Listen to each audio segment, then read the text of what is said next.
वर, औषध, अभय एवं ज्ञान। शास्त्रों में वर्णित है ये 4 प्रकार के दान। इनसे होता है प्राणी मात्र का कल्याण। परम पूज्य वात्सल्य मूर्ति जिन धर्म प्रभाविका आर्य रत्न श्री 105 सृष्टि भूषण माता जी की मंगल प्रेरणा एवं आशीर्वाद से सृष्टि मंगलम सेवा समिति के तत्वावधान में संचालित किए जा रहे हैं अनेकानेक आध्यात्मिक पुण्य के कार्य। साधुओं के आहार विहार, औषधि एवं संयम उपकरण, पिछी, कमंडल, शास्त्र आदि की व्यवस्थाएं कई वर्षों से सुचारू रूप से उपलब्ध कराई जा रही हैं। साथ ही सामाजिक सेवा के कार्य जैसे बच्चों की शिक्षा, गरीब परिवारों को आर्थिक सहयोग, रोगियों का उपचार एवं वृद्ध असहाय लोगों को आश्रय दिया जाता है। गौ संरक्षण एवं संवर्धन हेतु भी गौशालाओं के निर्माण एवं विभिन्न स्थानों पर संचालित गौशालाओं को आर्थिक मदद पहुँचाना, चारा आदि की व्यवस्था प्रदान कराना, दुर्घटनाग्रस्त गौवंश का उपचार कराना आदि कार्य भी किए जाते हैं। तो फिर देर न करें, आज ही इन महापुण्य के कार्यों से जुड़कर पुण्य लाभ कमाएं। 1 लाख से अधिक राशि प्रदान कर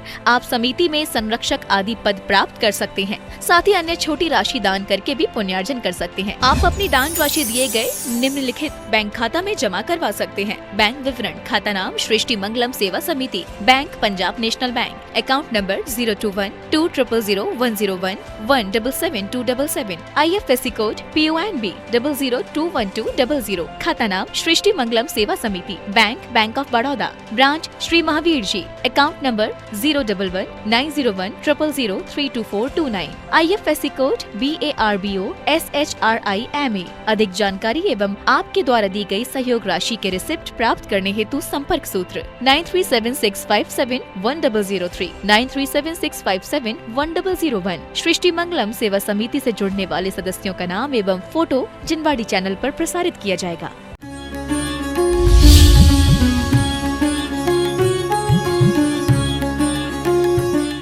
भोजन खाना पर्याप्त नहीं है, भोजन किस रस रूप परिवर्तित हो जाता है वो पर्याप्त है। मुनि भी भोजन करते हैं, लेकिन क्यों भोजन करते हैं? 40 दोष विना सकुल श्रावक तने घर असन को ले तप बढ़ावन, क्या नहीं पोसते तज रसन को। क्या करे, तप के बढ़ाने के लिए भोजन लेते हैं और कितना बड़ा समझौता कर देते हैं। आप किसी नौकर को रखते हैं तो क्या कहते हैं कि देख भाई तुझे ये काम करना पड़ेगा, जब तक करेगा तब तक यहाँ काम है, नहीं करे तो बता दी उसी दिन छुट्टी हो जाएगी। साधु भी क्या भोजन क्या सोच कर देते हैं।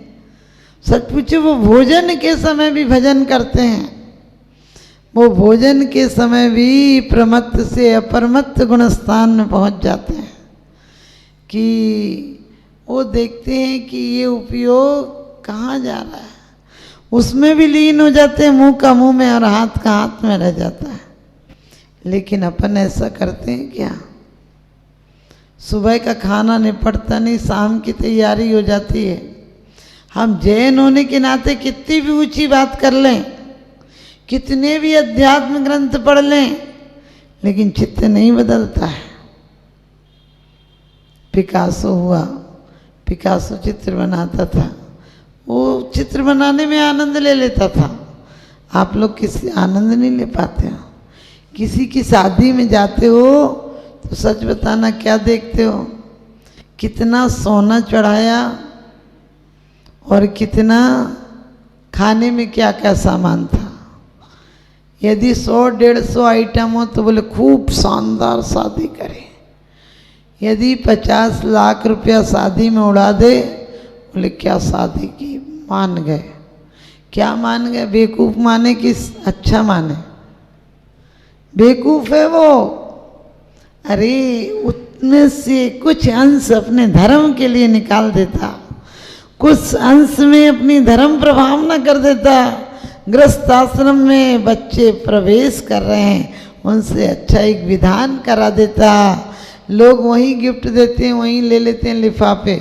हमने कहा गलत है, क्योंकि कम से कम उस समय ऐसा अनुष्ठान करो कि उल्टे सीधे गाने नहीं बजे पिक्चर के। बोले ले जाएंगे ले जाएंगे। हमने कहा उसका बाप इज्जत से दे रहा, तू काहे को ले जाएगा? डकैती करने अपने हाथ से अपनी बेइज्जती करा रहा है। वो बेचारा तो तुझे पैर पूज के दे रहा अपनी बेटी, लोग कहते कुछ नहीं दिया। हमने कहा घर का उजाला दे दिया, मुंह का निवाला दे दिया। जब दे दिया खुद का दिया, तब पूछते हो क्या दिया। वास्तव मत पूछो क्या दिया। अरे क्योंकि लड़कियों के पंख नहीं होते लेकिन चहकती हैं, लड़कियों के पंख नहीं होते लेकिन चहकती हैं। घर नहीं होते, मकान नहीं होते, जहाँ जाती हैं वहाँ पराया धन कहा जाता है, लेकिन फिर भी पंछियों की तरह उड़ जाती हैं बेटियाँ। तो ध्यान रखना, हम यदि थोड़े भी अध्यात्मवादी हैं तो सिर्फ हमने 16 का 2 रोटी अपनी अलग ले जाके खा ली है, 16 नहीं है। हम अपने परिवार में जब भोजन बनाएं तो इस भावना से बनाएं कि सबके भाव भजन में परिवर्तित हो जाए। आप लोगों का भोजन शुद्ध नहीं हो तो हमारे भाव गलत हो जाते हैं। आप लोगों ने वर्तमान युग में पढ़ा होगा, किसी की आप समझ गए चोरी का धन उनके घर में आया हुआ था, तो किसी ऐसी आदमी जो बेईमान था उसके घर से चावल ले आया था और उसको चावल बनाकर खीर मुनिराज को दे दी और मुनिराज के भाव विकृत हो गए। उनके यहाँ से हार उठा लाए, फिर जंगल गए तो विकृति निष्कासित हो गई। भाव आया मैंने क्या किया, जाकर वापिस करके आए। अब आप भी जानते जैसा खाओ अन्न वैसा होगा, मन जैसा पियो पानी वैसी बोलो वाणी। पहले पानी की मर्यादा थी, पानी कभी कहाँ रखा होता था। आप क्या बोलते पता नहीं, वो राजस्थान में परिंदा बोलते हैं, वो पानी के ऊंचे स्थान को, अच्छा आप लोग गिनौची कहते, उधर परिंदा कहते हैं ना ऊपर। और सबसे अच्छी बात राजस्थानियों में है कि ये रोटी जाएगी 10 लक्षण के पहले, उसमें उनके बर्तन जरूर चेंज होते हैं, मिट्टी के रखे रहते हैं ना साल भर में। वो परिंदा पूरा शुद्ध होता है, रोट बनती है, लेकिन रोट तीज का व्रत होता है ना। लेकिन आप सोच कर देखना, वो भी हमारे घर पर अब 10 लक्षण के पहले आप लोग भी तो अपनी रसोई की सफाई करते हो। हम रसोई की सफाई अब तो बस पूछो मत क्या हो गया। अब घर घर नहीं रहा, अब घर होटल से बदतर हो गया। अब न बर्तन उठते, न बर्तन पुछते, न मसते, न बिस्तर उठते, न मसते, कोई काम नहीं होता। पहले घर सुंदर रखते थे, अब चेहरा सुंदर रखते हैं। घर कैसा भी पड़ा रहे उन्हें मतलब नहीं है। पहले पानी ऊपर आता था, नीचे से भी ऊपर आता था, घर पर भी ऊपर रखा जाता था, और जब आता था तब भी सिर पर रखकर आता था। अब पानी ऊपर आ रहा है कि नीचे आ रहा है? अब पानी नल खोलो तो कहाँ ऊपर आ रहा है, अब ऊपर से नीचे की तरफ आ रहा है। पहले प्रकाश भी नीचे से ऊपर की तरफ आता था। आप कोई दीपक जलाकर देखो, लालटेन जलाकर देखो, डिबरी जलाकर देखो, वो सब क्या होगा, नीचे से ऊपर की तरफ प्रकाश आता था। अब प्रकाश किधर आ रहा है? ये बल्ब का प्रकाश देखो, ऊपर से नीचे की तरफ आ रहा है। क्योंकि आदमी ने ऊर्ध्वगमन विकास नहीं किया, सब अधोगमन की गतियां। पहले कोई आता था तो हम बड़े प्यार से कहते थे पधारो साहब, विराजो जी, पुनः दर्शन देना। अब तो कोई जाता है तो हम क्या कहते हैं, बाय बाय। तुझे बाय की बीमारी हो जाए, सांप काटे बिच्छू काटे तो शायद बच जाए, जिसको काटे बाय बाय सो तड़प तड़प मर जाए। ध्यान रखना। और क्या कहते, इतना ही नहीं, आपने मुंह से तो कहा कि बाय बाय, और हाथ से क्या कह रहे, कभी कुछ नहीं चाहिए और गुस्से में हो तो क्या कहते हैं, आप ऐसी तो उससे कह रहे आपकी आगे आप मत आना। आप कहोगे नहीं माता जी तो फैशन है। अरे फैशन में तो कुछ भी हो सकता है, समझ गए। अब ये पता नहीं चलता है कि लड़कियों के कपड़े भी पजामा है कि चूड़ीदार है कि सलवार है कि गरारा है कि सरारा है, समझ गए। पता ही नहीं चलता है कि कपड़ा क्या है। पहले छोटे भाई बहन बड़ों के कपड़े पहनते थे या छोटे हो जाते थे तो इतने ऊपर ऊंचे हो जाते थे, फिर अपन कहते थे किसी से मांग के पहने के इतने ऊंचे पहने। आप देखो, मुझे नाम तो नहीं मालूम, कितने कितने आप समझ गए। औरतों को एड़ी से ऊपर कभी दिखना नहीं चाहिए, ये मर्यादा होना चाहिए। लेकिन आजकल वो हाफ पजामा से पहने फिरती हैं और वो कट्टे फटे से और होते हैं। और कभी कभी तो महिलाएं बच्चों को खराब कपड़े पहना देती, बोले बच्ची है ना अभी तो चल सकते हैं। अरे क्या चलते हैं, बच्चा 4 साल में वो सीख लेता है जो 80 साल तक चलेगा, और घर में वो सीख लेता है जो 70 साल तक चलेगा। अब आप मत रोना, आपके बच्चे कहना नहीं मानते हो तो कहना, जब बोए पेड़ बबूल के तो आम कहाँ से होए, जिसकी जड़ खोखली होगी तो पौधा क्या करा होगा, और खोट जब सोने में होगी तो कंगन क्या खरा होगा। माने एक गिलास, अब गिलास भर पहले कलसा चलता था, लोटे चलते थे, ये सब मंगल के प्रतीक थे। आज जग चल गए, जिस जग से धोखा करता वो जग हो गया। पहले घर में तखत चलते थे, तखत में 5 की जगह 6 बैठ जाओ, और 6 की जगह थोड़े सटो तो 7-8 बैठ जाओ। अब कुर्सी चलती है, समझ गए, एकल सुगले वाली हालत है। वो कुर्सी में 1 की 2 नहीं बैठ सकते हैं, और कुर्सी ऐसी है कि कुर्सी कोई छोड़ना ही नहीं चाहता है। कुर्सी की तो लड़ाई है पूरी दुनिया में। ध्यान रखना, हमें ये सब इसलिए नहीं, हमें भी भोजन करते समय जैसे मुनिराज भोजन करते हैं सिद्ध भक्ति, आप लोगों को भी कम से कम 9 बार नमोकार मंत्र पढ़कर इस भावना से भोजन बनाओ कि परमात्मा ये भोजन नहीं, ये भोजन की थाली नहीं है, ये पूजन की थाली है। ये समझ के आनंद से भोजन कराओ। नहीं तो पत्नी कहती है मेरे से नहीं बनेगा, रोज से सुबह से शाम तक इसी में लगे रहो। और संयुक्त परिवार हो तो अकेले अकेले टूटने की कोशिश नहीं करना, क्योंकि एक महिला होगी तो क्या क्या काम करेगी, बच्चों को पढ़ाएगी, सिलाई करेगी, सफाई करेगी, घर देखेगी, बाहर देखेगी। यदि 8-10 महिलाएं साथ में हो तो जो सिलाई का करता हो वो सिलाई का कर लेगा, जो पढ़ी लिखी होगी वो बच्चों को ट्यूशन नहीं जाना पड़ेगा। लेकिन हमारे जीवन में एकाकीपन आना था। मैं एकाकी एकत लिए सब ही आते, तन धन को साथी समझा था, पर ये भी छोड़ चले जाते। ये मेरे न हुए, मैं इनसे अति भिन्न अखंड निराला हूँ। सोच कर देखना, कभी अनुभव आएगा, मरने के बाद अनुभव आएगा तो क्या करोगे।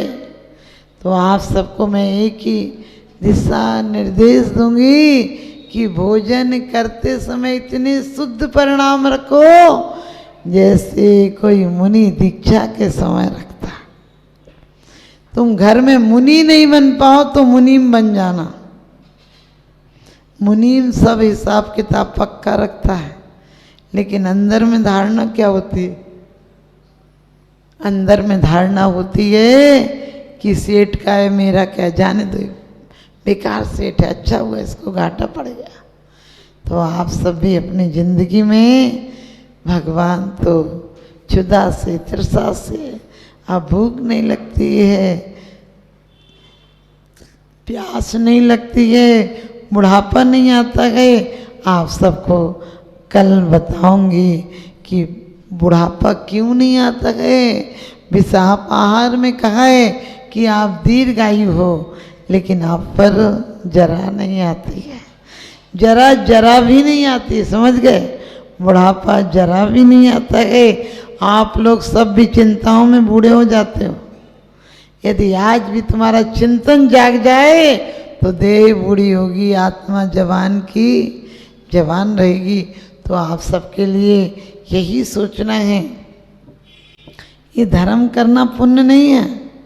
हमारे घर में आरंभ में इतने पाप हो जाते हैं।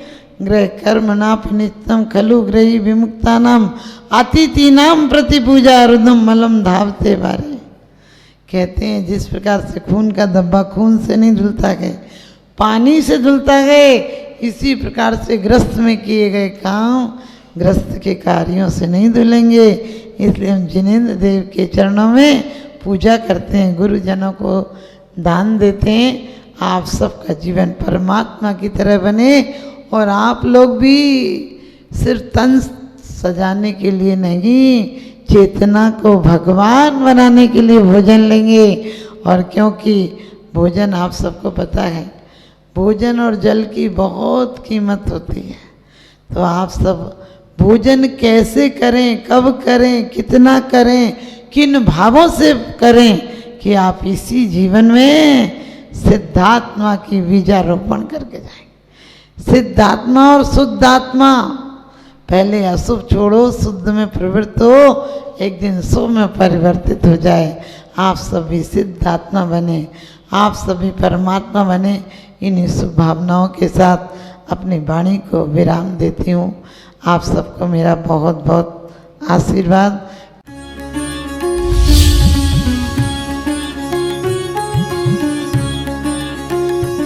आहार, औषध, अभय एवं ज्ञान, शास्त्रों में वर्णित है ये 4 प्रकार के दान। इनसे होता है प्राणी मात्र का कल्याण। परम पूज्य वात्सल्य मूर्ति जिन धर्म प्रभाविका आर्य का रत्न श्री 105 सृष्टि भूषण माता जी की मंगल प्रेरणा एवं आशीर्वाद से सृष्टि मंगलम सेवा समिति के तत्वावधान में संचालित किए जा रहे हैं अनेकानेक आध्यात्मिक पुण्य के कार्य। साधुओं के आहार, विहार, औषधि एवं संयम उपकरण, पिछी, कमंडल, शास्त्र आदि की व्यवस्थाएं कई वर्षों से सुचारू रूप से उपलब्ध कराई जा रही हैं। साथ ही सामाजिक सेवा के कार्य जैसे बच्चों की शिक्षा, गरीब परिवारों को आर्थिक सहयोग, रोगियों का उपचार एवं वृद्ध असहाय लोगों को आश्रय दिया जाता है। गौ संरक्षण एवं संवर्धन हेतु भी गौशालाओं के निर्माण एवं विभिन्न स्थानों पर संचालित गौशालाओं को आर्थिक मदद पहुँचाना, चारा आदि की व्यवस्था प्रदान कराना, दुर्घटनाग्रस्त गौवंश का उपचार कराना आदि कार्य भी किए जाते हैं। तो फिर देर न करें, आज ही इन महापुण्य के कार्यों से जुड़कर पुण्य लाभ कमाएं। 1 लाख से अधिक राशि प्रदान कर आप समिति में संरक्षक आदि पद प्राप्त कर सकते हैं। साथ ही अन्य छोटी राशि दान करके भी पुण्यार्जन कर सकते हैं। आप अपनी दान राशि दिए गए निम्नलिखित बैंक खाता में जमा करवा सकते हैं। बैंक विवरण: खाता नाम Srishti Mangalam Seva Samiti, bank Punjab national bank, account number 021-2000-101-177-277, IFSC code PONB 0021200। खाता नाम Srishti Mangalam Seva Samiti, bank of Baroda, branch Shri Mahavir ji, account number 011-901-000-32429, IFSC code BARBO SHRIMA। अधिक जानकारी एवं आपके द्वारा दी गई सहयोग राशि के रिसिप्ट प्राप्त करने हेतु संपर्क सूत्र 9376571003, 9376571001। सृष्टि मंगलम सेवा समिति से जुड़ने वाले सदस्यों का नाम एवं फोटो जिनवाड़ी चैनल पर प्रसारित किया जाएगा।